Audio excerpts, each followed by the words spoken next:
I know you do. It's been 12 years since a then 14-year-old Elizabeth Smart was kidnapped from her own bed at knife point and subjected to unimaginable abuse for 9 months before being rescued. Yeah, and she put the pieces of her life back together. Elizabeth wrote a memoir called My Story, and now the book's out in paperback with an all-new chapter of Elizabeth's life. And Elizabeth joins us now. And we're so happy to see you again. Last time we saw you, you had just gotten married, and you were just were back into life in Utah, and you seemed full of joy. Please tell us that's still the case. There's your handsome Scottish husband. Yeah. Yes. No, life's great. It couldn't be better. Now, assimilating back into life, I mean, I know that that must have been a delicate process and a slow process, but do you feel that you're all the way assimilated into everyday life again, or do you have flashbacks and things? No, I am very happy right now. I'm in a great place. I certainly think that life is a journey, and I hope tomorrow I'm better than I am today, and I hope next year I'm better than this year. I mean, I hope that I never stop progressing, never stop getting better. What has kept you from becoming a bitter person? Young girl, 14 years old, you had to endure that for all those months. A lot of people would be angry at the world, angry at God, angry at everybody.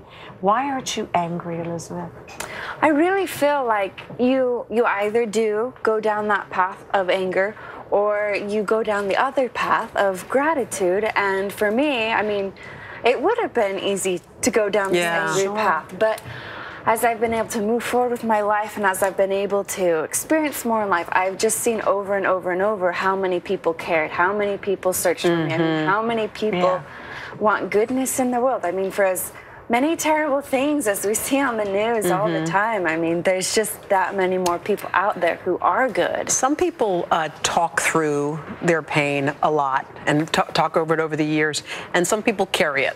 Some people just kind of put it in a place and carry it. Did you deal with and untangle all of those emotions, or did you just say to yourself, okay, this is something I'm going to have with me, I'll put it aside, and I'm going to push forward with my life?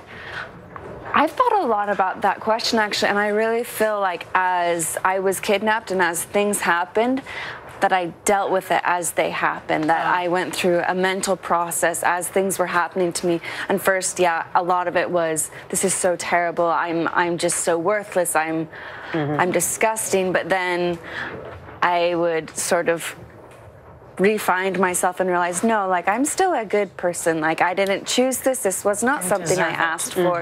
And then I was able to move forward. And so once I got home, I mean, I was just ready to have all the experiences that I'd missed out on, all the experiences that I thought I'd never have. I thought it was interesting that your now husband didn't know the story. He didn't know that about you. Was that sort of refreshing in a way? He didn't know your shadows? It's a good way to put it, huh? Yeah, it was great to know that he liked me because he thought I was nice or funny, smart. All the things we all want to be appreciated for. Yeah. Do you ever think of the people who kidnapped you? Do you ever look them up, Google, figure out what's going on, what they were about before, any of that stuff? No, for me, I don't think I would have been able to move on as well as I have had I not been able to forgive them.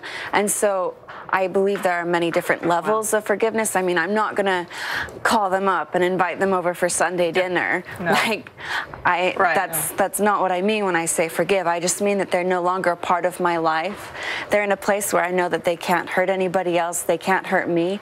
And so for that, I can just set them aside and I can continue on with my life and not worry about And you have made that your life's work to protect other children from such things. Elizabeth, thank you so much. You're an inspiration. You certainly are. It's just lovely to see you. To read an excerpt of My Story, head to KLG&Hoda.com. Rita Wilson, after your local news.